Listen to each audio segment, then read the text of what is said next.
Hare Krishna. Hare Krishna. Sounds good to me. Yeah.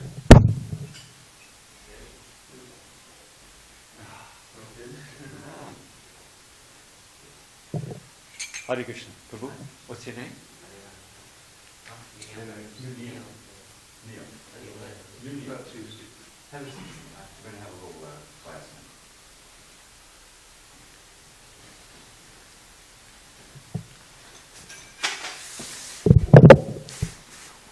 Das? If this is too loud, please turn it down. I'm going to sing. It may be too loud. So. Someone jack something up in there. Oh, the Saturday crew, huh? Yeah, the Saturday crew does. That's pretty loud. Let's see. Jaya Radha Madhava. Oh. Give you, Neil, a sheet for this song. I'm assuming you don't know the song. Probably not. The meaning and all that. Huh? Yeah, I'm quite new to. You've been to a Hare Krishna before, though. Yeah. Okay. Yeah.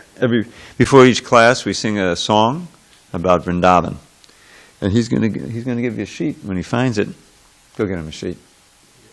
He's coming. There we go. Jaya Radha Madhava Kunja Bihari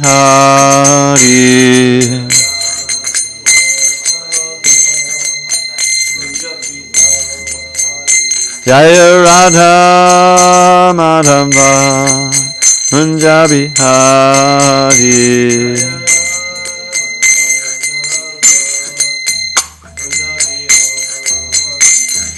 Gopi Jana Vallabha Girivardhari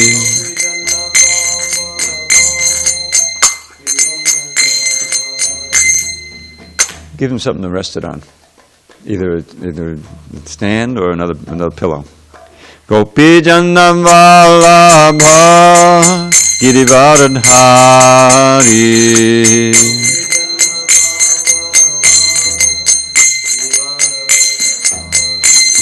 Yashodanandana Bhajajana Ranjana Yashodanandana Bhajajana Ranjana Yamuna Tira Vanachari Yamuna Tira Vanachari Jaya Radha Madhava Kunja Bihari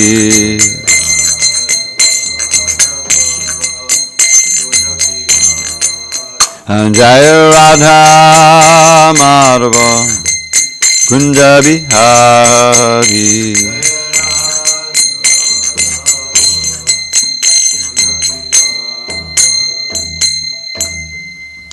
Jai Om Vishnupad Paramahansa Parijikacharya Ashtotar Tata Sri Srimad Divine Grace Srila A.C. Bhaktivedanta Swami Prabhupada Ki Jai ISKCON BBT Founder Acharya Srila Prabhupada Ki Jai Jai Om Vishnupad Paramahansa Parijikacharya Ashtotar Tata Sri Srimad Divine Grace Srila Bhakti Siddhanta Saraswati Thakur Ki Jai Ananda Koti Vaishnavinda Ki Jai Namacharya Srila Haridas Thakur Ki Jai Grantaraj srimadbhagavatam Ki Jai, Samaveda Bhaktivinoda Ki Jai. All glories to the assembled devotees. All glories to the assembled devotees. All glories to the assembled devotees. All glories to Shri Guru and Gauranga.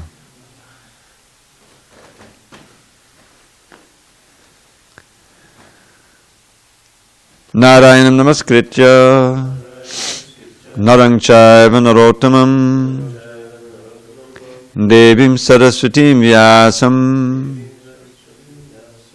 Tato Jai Mudiriyet.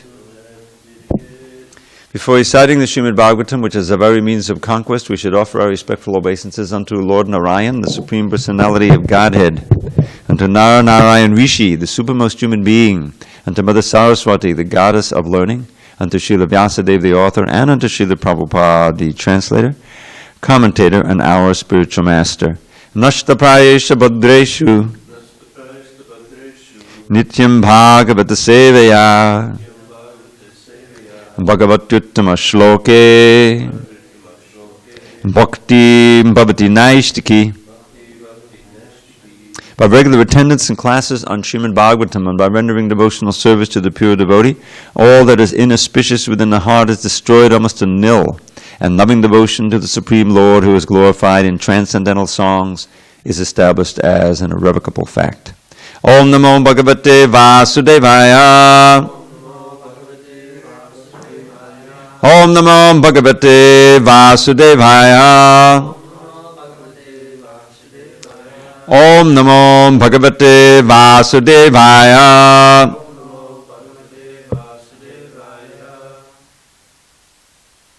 One second.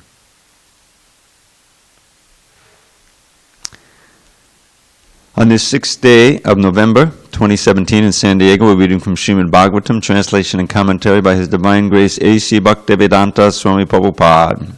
We are in Canto 3 entitled The Status Quo. Chapter 27, Understanding Material Nature, text number 9. Sanubande cha dehesmin akurvan asadagraham jnanena drishta tattvena prakrite purushasya cha Sanubandhe cha dehesmin akurvan asadagraham jnanena drishta tattvena prakrite purushasya cha Sanubandhe cha dehesmin akurvan asadagraham jnanena drishta tattvena prakrite purushasya cha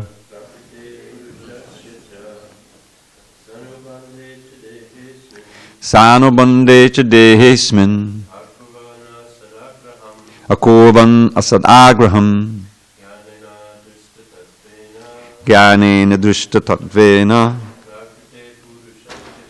prakrite purushasya cha Sanubandhe cha dehesmin akurvan asadagraham jnanena drishta tattvena prakrite purushasya cha. Simo, you want to try?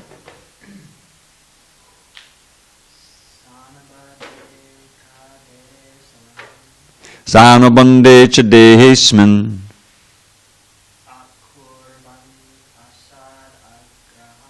akurvan asadagraham jnanena drishta tattvena prakrite purushasya cha.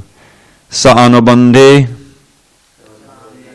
with bodily relationships, cha, and dehe, towards the body, asmin, this, akurvan, not doing, asat agraham, bodily concept of life, jnanena, through knowledge, drishta, having seen, tattvena, the reality, prakrite, of matter, purushasya, of spirit, cha, and.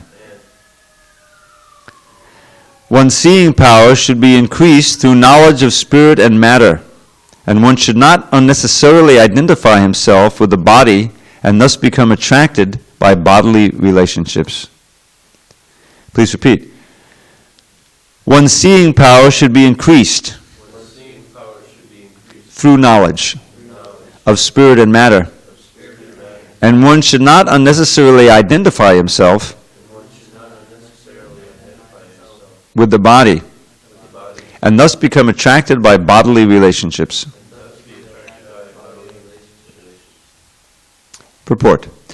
The conditioned souls are eager to identify with the body and consider that the body is myself and that anything in relationship with the body or possessions of the body is mine.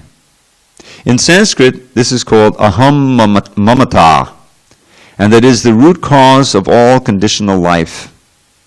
A person should see things as the combination of matter and spirit. He should distinguish between the nature of matter and the nature of spirit, and his real identification should be with spirit, not with matter. By this knowledge, one should avoid the false bodily concept of life.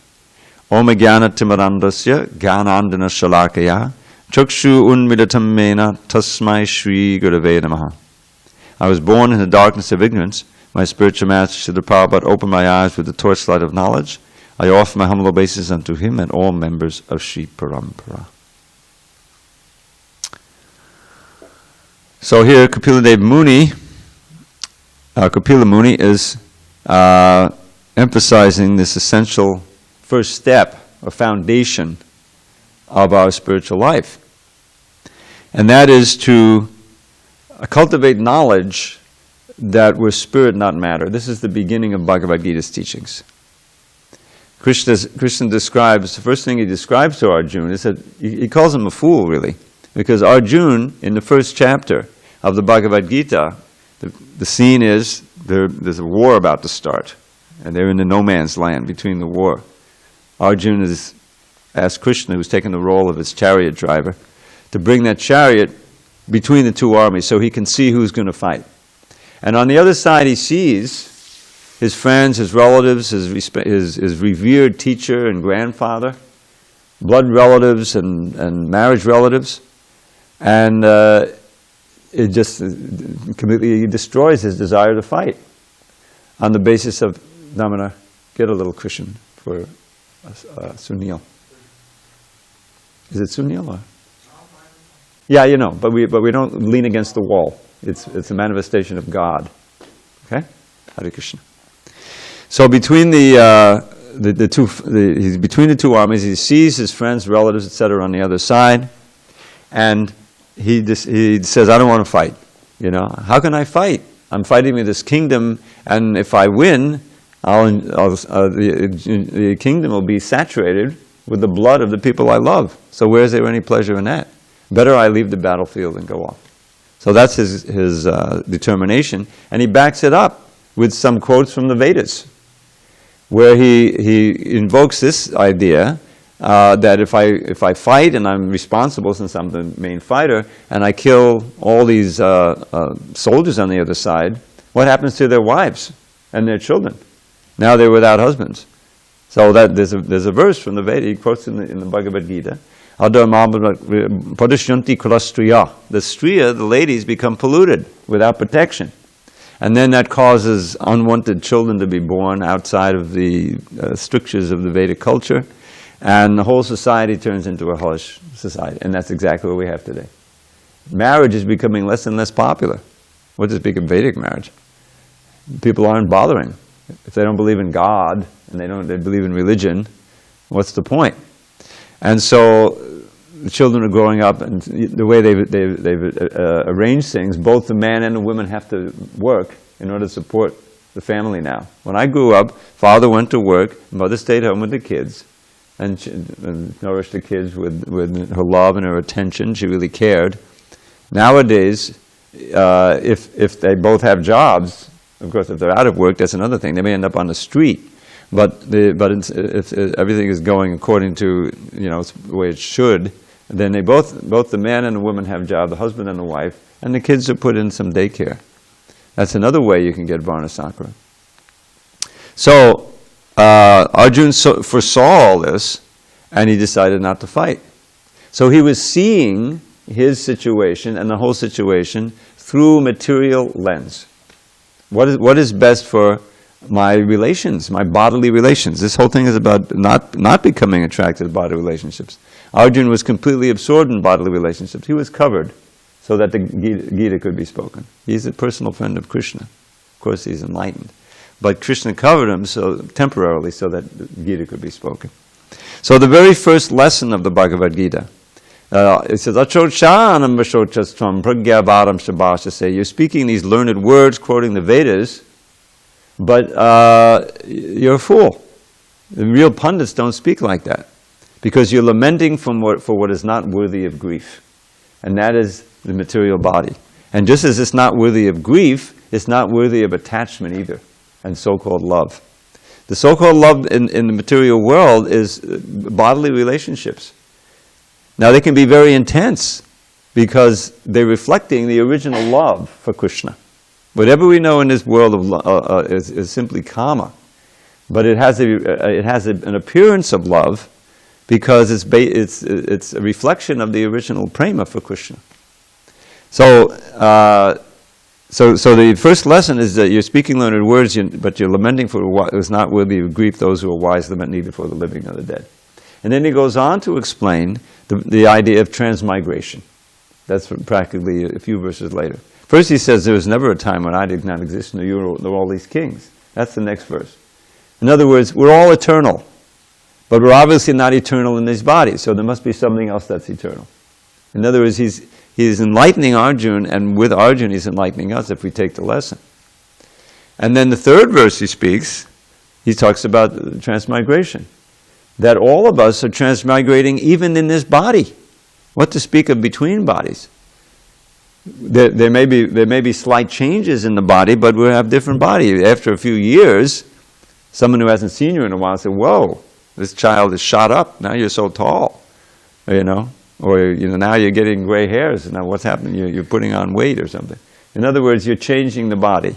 The body's changing, but you yourself are remaining the same. Therefore, you're not the body. QED, if you really think it through. I have the child's body, the boy's body, the adult's body, adolescent, adult, and middle age, old age, body, different bodies. I'm the same person. Therefore, I'm not the body, right? I mean, isn't that, there's no question of getting around it. So what is it that doesn't change? Okay, that's the Atma. Dehinosmin yata dehe kaumaram yovanam jana tata dehandara prabdhir dhiras tatanamuyati. The dehina, you can easily remember the word, it's what's in the body. Dehina, in. That's in the body is the soul. So the soul passes through childhood, adolescence, old age, middle age, old age, and then gets another body at death. When this body dies, the dhiras, the sober-minded, are not bewildered by such change. But how can you stay in this realization all the time? You have to tolerate. You have to tolerate the sukha and the dukkha. It's not just that you have to tolerate the pain, or you have to tolerate sufferings that inevitably come. You have to also tolerate the allurements to try to enjoy, because that's what keeps you buried in the illusion of material identification with the body. So he says, Matra sparshasta konteya shitoshna sukha dukkada agama pahinonias tam titikshvasabhad. That the sensations that are produced from the contact of the senses with the sense objects, the eyes, the ears, the tongue, the taste, the touch, those come and go. Who can deny it? We try to maximize the pleasurable sensations, but inevitably the unpleasant ones also come. So both sides we need to tolerate and remain dhira. Tams tatiksha siddhar. Only those who can tolerate. Yam hinabdiyante te purusham purushat samadukha sukham dhiram somitat vaikam. The same word dhira is there. Only those who can remain equipoised in the dualities of this world can aspire to liberation, can actually achieve liberation. So how does it pertain to what we're reading today? So here, he's saying one's seeing power should be increased through knowledge of spirit and matter. Where is that knowledge going to come from? No. It's going to come from books of knowledge and those who are in knowledge. It's going to come from Krishna, ultimately, the supreme knowledgeable personality of Godhead who knows everything. And what we have here, from the Bhagavad Gita, those who are living the Bhagavad Gita and have realized this knowledge, that knowledge, if we absorb it and apply it in our lives, then we'll come to see more and more the reality of the duality of spirit and matter. That this whole world is nothing but a combination of spirit and matter. Now you may say, where's the spirit here in this stand or in this floor?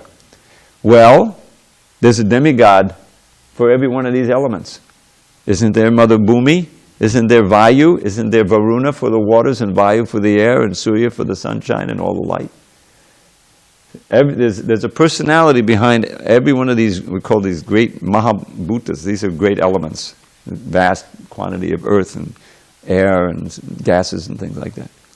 But nothing is impersonal. Just as in our own body, a little ant crawls on our body. They don't know there's a person there. All they have is they see there's a big mountain, or there's a bunch of trees, there's our hair, or whatever, And they come back and report it to their ant colony and said, "Oh yes, I explored this new mountain."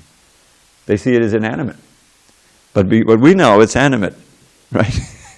It's still dead matter, but being moved by spirit. And therefore, we're obviously combinations of matter and spirit. And Krishna says everything is a combination of matter and spirit. So the idea is to stop identifying with the body, which is not us. It's just a temporary vehicle or a set of clothes that you're wearing. It just says you give up an old set of clothes, take a new set, you give up an old useless body, take on a new one. So our whole problem in this material world comes from identifying with the material body and trying to respond or become identified with the pleasures and pains and needs of the body, wholly and solely.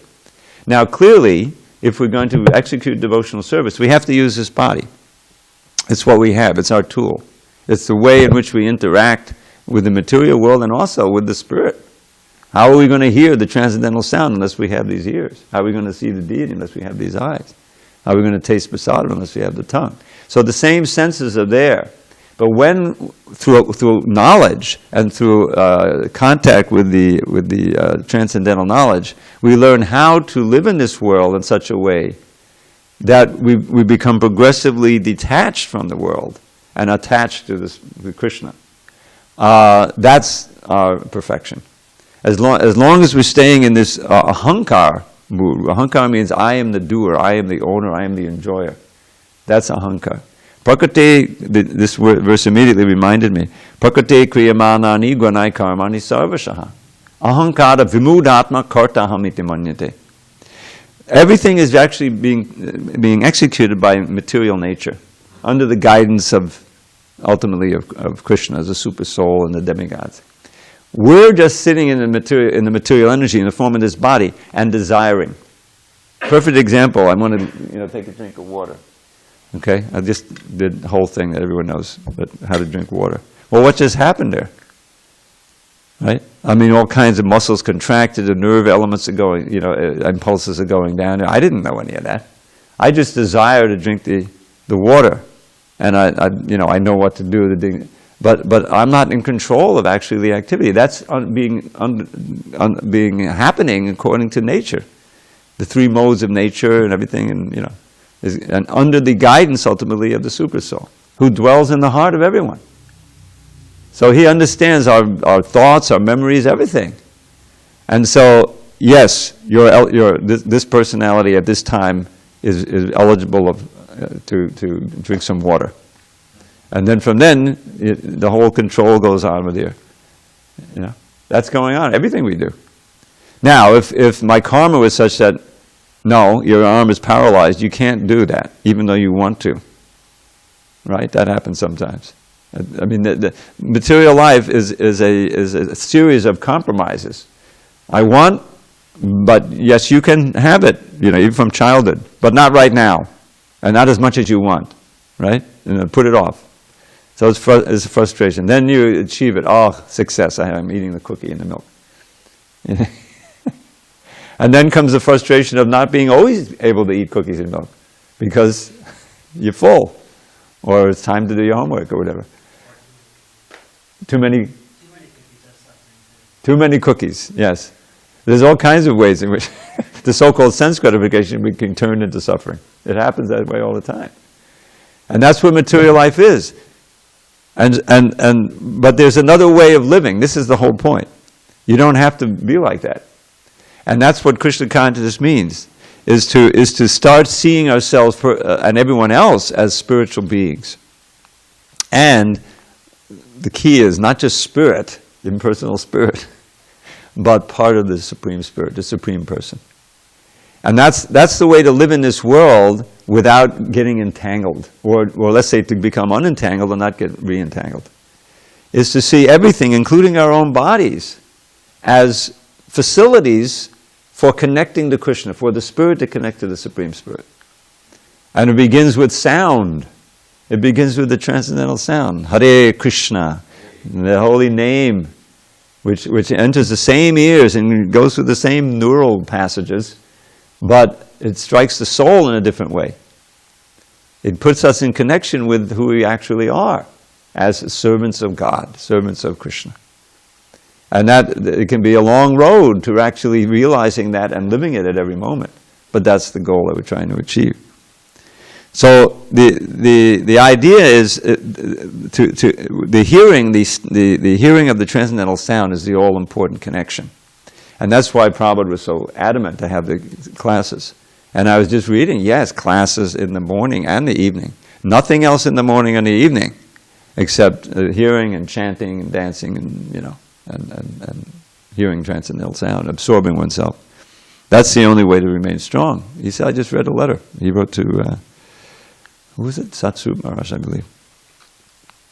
So that was Prabhupada's program, and that's how this is all manifested. How did these books get published that are now available in so many formats? First, Prabhupada's tremendous desire to be a conduit, or as we say, a channel, through a medium through which these knowledge can come. And he, at great effort, he dictated these purports. I was just looking at the books are manifested in different ways. The Adi Leela of the Chaitanya Charitamrita, Prabhupada was just typing away. He was trying to serialize it in his BTG, but he had huge manuscript for the Chaitanya Charitamrita that wasn't published. He brought with him, in hopes of doing it in America somehow. Single spaced, 2 fingers, on and on, hour after hour, year after year, hoping that this would one day be published and be propagated. And so, by Krishna's arrangement and by, he empowered him to attract people who, after some time, it wasn't so easy to get together a production line, and the money was there, and so forth, to produce these books. And now they're available to us. The greatest transcendental literatures, the Bhagavad Gita, Srimad Bhagavatam, and the Chaitanya Charitamrita, which is the foundation of all the other literatures, that we have. So here is Kapila Dev. These chapters are so enlightening when you read through them. Here he's talking about relationships. Don't become attracted by bodily relationships. Well, we're going to have bodily relationships, many of people, you can get married and so forth.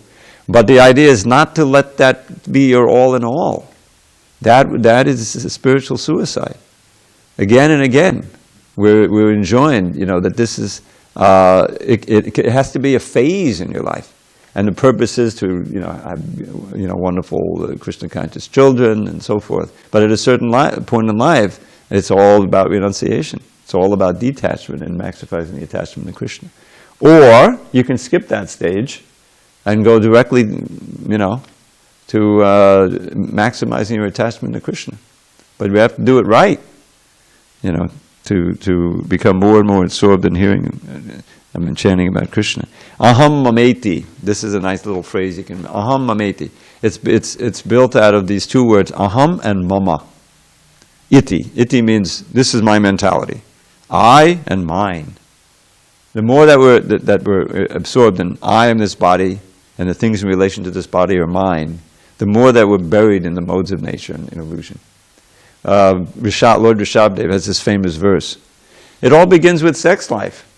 Pungsastriyam atuni bhava metang tayo mato hridiya grantamaho atagvihecheta sutapta vitta janasya moho yamaham mameti. Notice that phrase at the end? Aham mameti. So he says, when a man and a woman get together, pungsastriyam mituni bhavam, means that mood, that sex mood, and all of that. mituni bhavam, tayo mito hridiya, and then when they actually have sex, the knot in the heart is tighter, really tighter. And then if there's, civilized life, he's just talking about marriage, and then you have, we need a place. Now we got to get a place. I remember back in Brooklyn, we had a lot of brahmacharis, but then every so often one would decide to get married. Okay, fine. So then immediately he says, oh, now I got to find an apartment. Not easy in Brooklyn. Then I got to find a job. I got to support it, the whole thing. All that starts. Otherwise it's simply brahmacharya life, dancing and chanting. So he outlines it. Ahat, grihat, sheta, sutta, apta, vittaya. All these things, one after another. So first thing is griha, there's got to be a place. And then it has to be a job. Now he says chetra. Chetra is traditionally, in traditional society, it means you have a piece of land that you can farm. That's your job. But it can be any kind of job.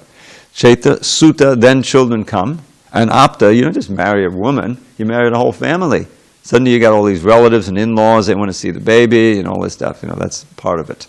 So that's apta. And to support it all, vitta, money. You have to have some money.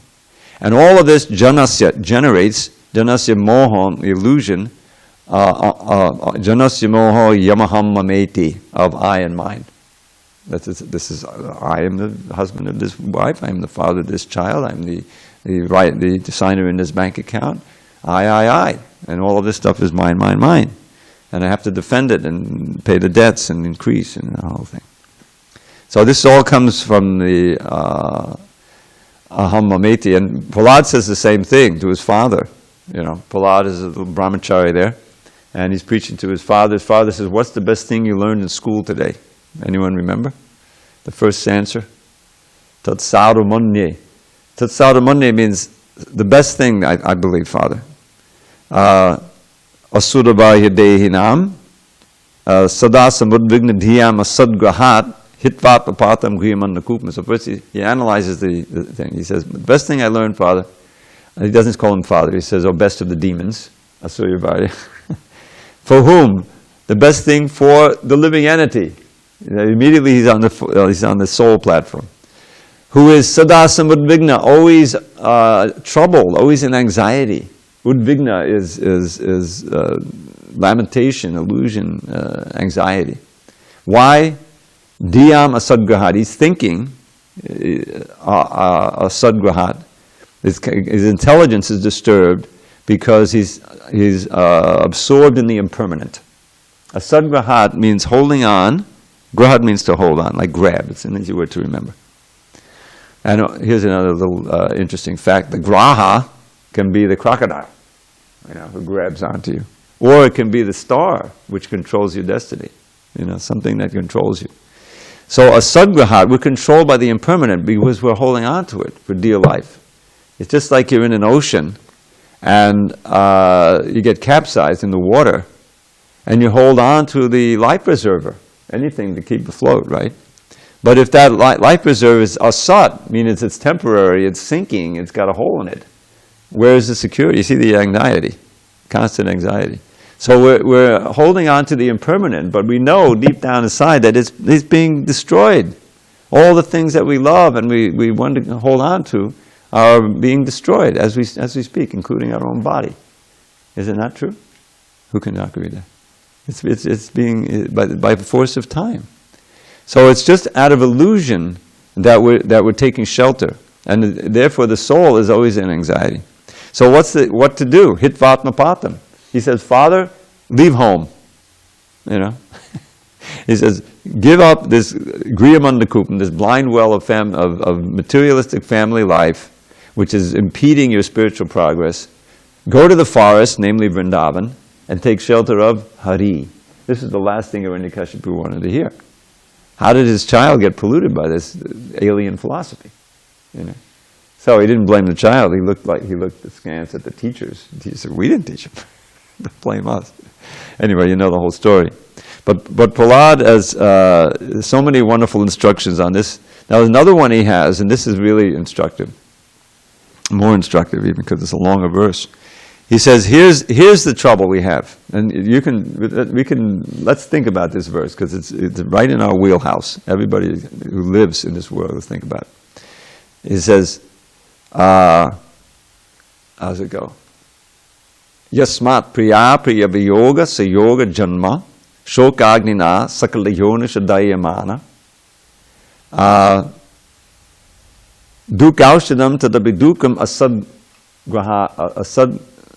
dukaushadam tadabidukam atadhyaham. So here in 3 lines he analyzes the whole situation. Those things which are dear to us, whether they're our body itself or anything that we become attached to, are inevitably taken from us, just by the force of time. There's no question about it. And those things which are anathema, we want to try to avoid at all costs, they're eventually thrown in our face. And old age, disease, and death, those are the basics. But in between, so many things can come at you, anything, insult. This world is being polluted by chemicals. It's worse than we thought. The insects are all dying. They've done a study, 75% of the flying insects are now no more around. That means that we all have about 10 years to live at maximum. It's the death of ecosystem. It's like it's an extinction event. But nobody is screaming it from the rooftops. I'll just take it, but it's just one more thing to think about. So, who wants that? Nobody wants that. But here it is. It's come at you. So that's, it says, Yasmat priya priya viyoga sayoga janma. So this losing that which is so dear and being forced to confront what is the opposite of dear, anathema, horrible, abhorrent, that creates a fire of lamentation in every living being. The only way we deal with it is to try to forget it. Let's sleep, Let's just enjoy it. Let's shoot up, let's just have a party. That's how we're dealing with it. In other words, head in the sand. But it's still lamentation, it's still suffering. So, and not just in the human form, sakala yonishu, in every form of life. Now, in the human form of life, we have various strategies to stop this misery. It's called dukaushadam, a remedy for the suffering. But then we find that the remedies themselves produce more suffering. Dukaushadam tadapi dukam. You understand, the Sanskrit is simple. And all of it for these 4 syllables. Now here's the essence. Atadhyaham. I am thinking, I'm something I'm not. It's just right back to our verse here. I'm thinking it because we're thinking with the body, and that the interest of me is only the body. This is the problem. So what does he do? He says, my dear Lord, Bhuman, O great soul. He's speaking to Lord Nrsingadev after he just killed Hiranyakashipu. Bhuman brahmami vadame tavadasya yogam. Please, this soul who's wandering everywhere, please speak to me. Teach me your dasya yoga, your bhakti yoga. This is what he's requesting. And we have that in abundance.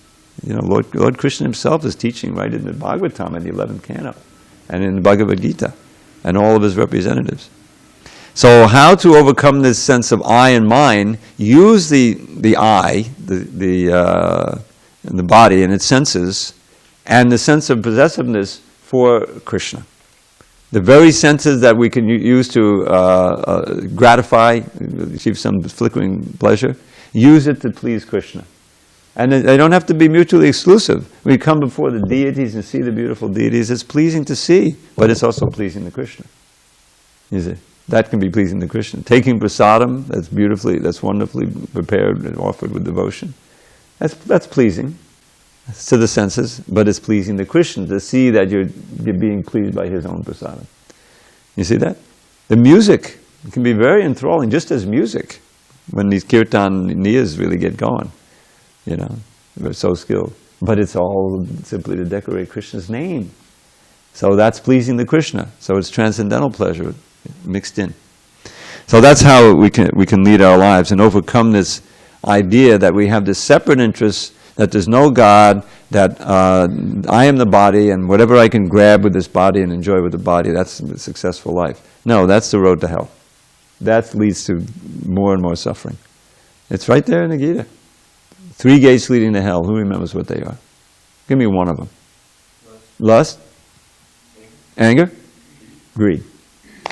Shrivadam nadakasedam Dwaram nashanamatna kama krodas tata lobas tasmarita trayam tajed. He says to Arjuna at the end of 16th chapter, these 4 verses are key.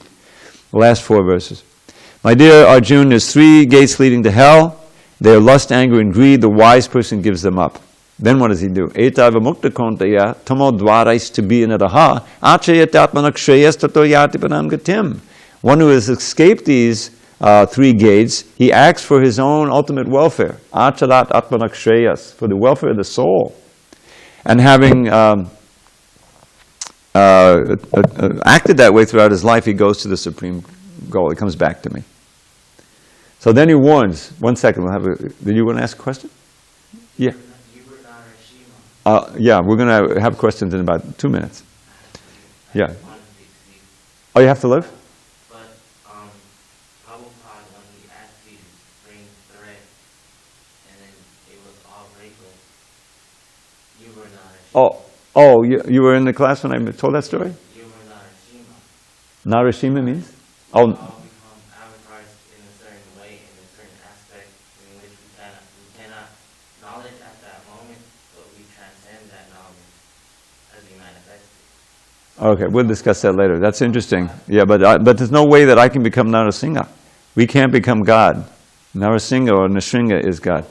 But 1 second, just let me finish. No, then you can't. No, you can't speak now. Sorry. Okay, we'll see you later. Hare Krishna. Haribol. So, just to complete the thought, so what does Krishna say then? He goes back, he says, Yak shastra vinamutsuja vartate kamakarataha nasa siddham abapnoti nasukam naparam gatim. For those who give up the injunctions of Shastra, this is the key element here. Shastra vidam utsuja, literally giving up the vidhi, the do's and don'ts of Shastra, and act according to their own whims, you see? Then they don't get perfection, they don't get happiness, and they do not go to the supreme goal. They don't go back to Godhead. And therefore the last verse of the chapter is so key. He just got through describing all the saintly qualities and all the demonic qualities and how to avoid them. So he says, okay. Therefore, tasmat shastra pramanam te karya bhavastito. Therefore, to understand what to do and what not to do, and that's the whole quality of your life. Your life is doing one thing and not another. That's what life means, making a choice.